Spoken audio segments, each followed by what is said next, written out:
대한 투표가 성립되지 않았음을 선포한다 이렇게 되어 있습니다. 그리고 어제 한나라당이 바로 이 규정을 근거로 해서 정당하다고 주장했던 걸로 알고 있는데 근데 똑같은 그 국회법 해설집에는 이런 내용도 있습니다. 의장은 안건을 표결할 때 먼저 재석 의원 수를 확인하여야 하고 만약 재석 의원이 의결 정족수에 미달할 때에는 다음과 같은 조치를 취할 수 있다 이렇게 돼 있는데 그 다음과 같은 조치가 뭔지 아십니까? 다른 안건을 먼저 심의한다.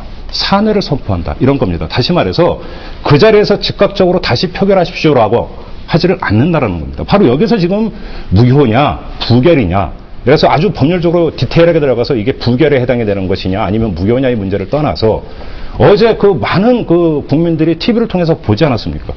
예를 들어서 그다음에 국회 사무처에서 그 이전에 선례가 있다고 하면서 뭐 약사법 개정 과정이나 여러 가지 4가지 경과를 예를 들었는데 저도 뒤져봤거든요. 뒤져봤는데 1분 1초도 그러니까 두지 않고 바로 그 자리에서 다시 표결하는 경우는 눈 씻고 쳐다봐도 없었습니다. 그게 왜냐하면 국회법 해설집 지금 제가 읽어드린 그 국회법 해설집에 일시 보류하고 다른 안건을 심의한다거나 사내를 선포한다. 다시 말해서 그럼 다음 회의 날짜나 다른 회기에 심의한다. 이런 절차를 따랐기 때문입니다. 이게 어떻게 어제 재투표를 합리화할 수 있는 근거가 되는 겁니까? 이거는 너무나 상식적으로 생각해 볼 때 말이 안 되는 얘기죠. 제가 설명드릴게요. 자, 우리 김종배 선생님께서 뭐라 그러셨냐면요. 투표할 의사가 있는데도 불구하고 늦게 갔다. 지금 적절한 얘기가 아닌 건 본인도 아시죠. 왜냐하면 지금 이 상황은 그 안에 들어와 있는데 그 사실은 거기 앉아서요. 그건 모든 국회의원들이 자유의지에 의해서 투표를 해야 됩니다. 또 투표를 할 수 없는 상황이었어요. 그건 다 아시잖아요. 그 투표를 없는 상황에서 과연 몇 사람이 들어왔느냐가 문제가 된 겁니다. 보통 때처럼요. 자유의사에 의해서 내가 투표장에 가는 경우가 아니고요. 안에 지금 다 들어가서 내 자리에서 눌러야 되는데 서로 막 이러느라고 못 들어간 상황입니다. 그러니까 우리 지금 그래서 결국은 원론으로 들어가면 우리 헌법에 있듯이 또는 우리 국회법에 있듯이 이 취지가 뭡니까? 취지가 그리고 우리 헌법에 뭐라고 되어 있습니까? 재적의원 과반수의 출석과 그래서 제가 출석을 말씀드리는 거죠. 제가 갑자기 무슨 핵의원 이런 거 보는 게 아니고요. 이런 말씀을 과반수 이상의 출석입니다. 출석해야 되는데 지금 말씀이 그 전광판에 145밖에 없었는데 왜 그러면 145명만 있다라고 일반적인 경우에는 추론할 수 있어요. 우리 그 회의장에 모든 사람들이 앉아서 여기서 내가 버튼 누르고 다시 이거에서 찬성 반대 누르는 상황이면 지금 김종배 선생님이 말씀하시는 거 다 맞습니다. 그런데 지금 어제 상황은 그게 아니잖아요. 그러니까 적어도 이 문제를 왜 그렇게 단상을 점거하고 왜 거기서 몸싸움이 벌어졌냐 도대체 우리나라 국회 수준이 왜 저거밖에 안 되느냐 이 얘기는 제가 봐서 충분히 비판을 해야 됩니다. 그리고 안건에 대해서는 그 안건의 내용이 과연 국민에게 도움이 되는 안건이냐 그 문제를 논의를 해야지 그때 내가 잡고 있어서 이 사람 그때 보통 못 눌렀잖아. 그러니까 144가 맞아. 이런 식의 논쟁은 제가 봐선 그건 정말 우리가 가장 본질적인 이야기들을 해야지 예. 그 자리에 있었는데 내가 이 사람을 잡고 있는 바람에 내가 못 눌렀으니까 저 사람은 우리가 그래서 145밖에 안 되는 거야. 실제로 있었는데도 불구하고 145야. 이렇게 얘기할 수는 없는 거거든요. 그러니까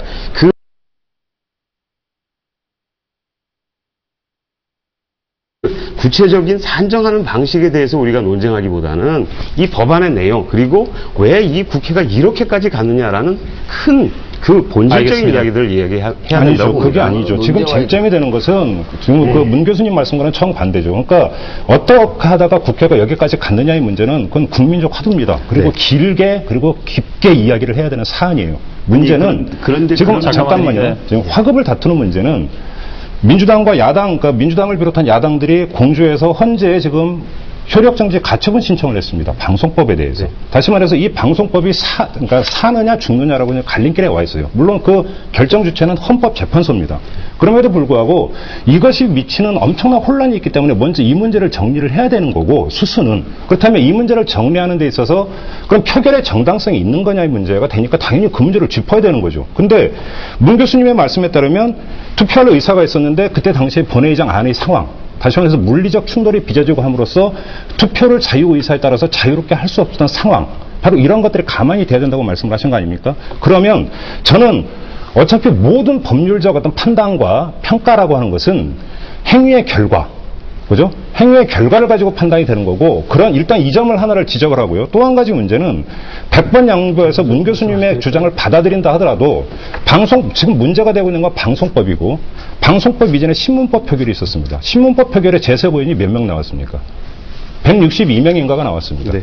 그러면 다시 말해서 신문법, 방송법, IPTV법, 금융지주회사법, 다시 말해 이 네 가지 직권상정에서 강행 처리된 네 가지 법안이 모두 예를 들어서 지금 문 교수님 말씀하시는 것처럼 그러니까 표결을 하고 싶었으나 물리적인 방해 때문에 표결을 할 수 없는 어떤 정황적 상황이라고 한다면 또 모르겠는데, 지금 문제가 되는 것은 방송법이에요. 방송법 하나 딱 문제가 되는 것은, 그죠? 그러면 이 방송법이라고 하는 것이 지금 각종 언론 보도를 종합하면, 더 정확히 말씀드리면 찬성표를 눌러야 되는 한나라당 의원들의 고의는 아니겠죠. 고의는 아니겠지만 어떤 불찰, 실수, 부주의, 게으름 이런 것들 때문에 결국은 빚어진 현상 아닙니까? 바로 그 직전에 표결됐던 신문법에서는 재석 의원이 162명이 나왔는데 불과 1, 2분 사이에 표결된 것에서 재석 의원을 못 미치는 걸로 나왔다고 한다면 이건 지금 문 교수님이 말씀하시는 것처럼 물리적 충돌에 의해서 자유롭게 투표할 수 없는 상황이라고 하는 그런 상황 논리는 성립되지 않는다라는 겁니다. 한 말씀만 드리면 재석 의원은 우리 지금 헌법이나 국회법에서 따지는 게 아니고요.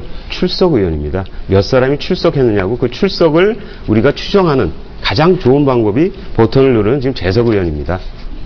그 말씀만 드릴게요. 예. 근데 지금 현실적으로는 버튼을 누르는 것을 근거로 삼고 있으니까요. 예. 아니, 근거를 삼고 있는 거는 자, 우리 국회법에서 전자투표 조항이 있어서 정확법을 그렇죠. 제가 가지고 왔어요. 네. 출석이 아니고 재석이에요. 재석 145명으로 되어 있습니다. 예. 그리고 과반 재석은 148명이에요. 네. 그리고 찬석이 142, 반대가 0, 기권이 3으로 되어 있어요. 재석은 계속 나옵니다. 투표할 때마다. 카운트가 돼요. 네. 전광판으로. 찬성과 반대 기권의 표시는, 이 표시는 의장이 투표를 종료해야지만 나오게 되어 있습니다. 결과로서. 그렇다고 그러면 지금 이것은 절차적 그리고 내용적 진행이 완료가 된 것이고요. 지금 문 교수께서 말씀하시는 그런 해석은요. 예. 이 과정과 절차를 귀걸이 코골이식으로 이렇게 그 제가 해석을 하는 것이고. 헌법 제49조. 자 보세요. 국회법 헌법 109조 뭐라고 나와 있습니까? 자, 헌법학회장이 이렇게 얘기했어요. 문 교수께서도 헌법을 뭐 전공하셨다고 그러는데 주로 미디어법에 대해서 말씀을 하고 계시기 때문에 얼마나 전문성 있는지 모르겠습니다만 여기 지금 보면은 이 김승환 한국헌법학회장은 개시 선언을 하고 종료 선언을 할 때까지 일단 투표는 유효하게 진행된 것이다. 그리고 재적 의원 과반수 미달할 때 이것은 부결된 것으로 본다. 이렇게 헌법학회장도 얘기를 하고 있고 우리가 또 헌재에다가 소송도 하고 있기 때문에 이 부분에 대해서는 헌법재판소에서 또 법률적으로 판단이 될 것입니다만 문 교수님께서 이런 그 어떤 민주주의에 있어서 절차적 과정이 대단히 중요하지 않습니까? 네. 이 절차적 과정에 대해서 어떤 융통성과 탄력성을 두고 해석을 하기 시작한다면 그것은 독재의 지름길이라고 생각을 합니다. 아니, 다른 부분은 몰라도 민주주의 사회에 있어서 절차적인 문제는 정확하게 알겠습니다. 진단하고 우리가 지켜줘야 될 것이라고 생각합니다. 아까 저한테 굉장히 심한 말씀하셨는데요. 제가 정확하게 읽어드릴게요. 헌법 제49조. 국회는 헌법 또는 법률에 특별한 규정이 없는 한 재적 의원 과반수의 출석과 출석 의원 과반수의 찬성으로 의결한다. 우리 국회법 제109조.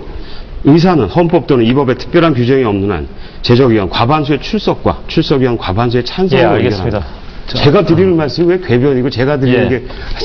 근데 그 문제는 그거 아닌가요? 알겠습니다. 제가 잠깐만 개입하겠는데 그럼 출석을 어떻게 그럼 측정하느냐 문제에 있어서 아까 전광판에 나온 재석으로서 출석을 측정하느냐 그 문제가 따르기 때문에 여기서 재석이 140으로 나온 것은 그 당시에 출석 인원을 145명으로 볼 수밖에 없다라는 주장이시잖아요. 그러니까 그렇게 말씀을 하시면 저도 그렇게 그 보통의 경우에 일반적인 상황에서는 그 얘기 맞다. 그런데 어제의 그 특수한 상황에서 그때 재석 의원 버튼을 누른 걸 가지고 그러면 어제의 특수한 상황은 한나라당이 수십 명의 경위와 그리고 한나라당 180여 명에 달하는 한나라당 의원들이 군사작전을 하듯이 작전 계획을 세워서 이 법을 통과시키기 위해서 들어온 것입니다. 그런데 이 과정 속에서 이 한나라당 출신 이윤성 국회 부의장이 미숙한 진행 그리고 아까 우리 김종배 평론가께서도 말씀하셨습니다만 한나라당 의원들의 나태, 게으름, 부주의 이런 것들로 해서 예. 실수를 한 것이죠. 잠깐만요. 문점이 흐려지고 있습니다.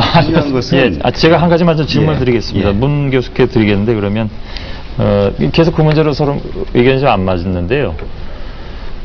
국회에서의 특수한 상황은 저희들이 경험으로 볼 때 굉장히 많이 봤습니다. 그러니까 뭐 이번뿐만이 아니고 아까 예도 들어주셨는데 각 그 국회에서 다 많이 봤기 때문에 늘 특수한 상황은 벌어지게 마련인데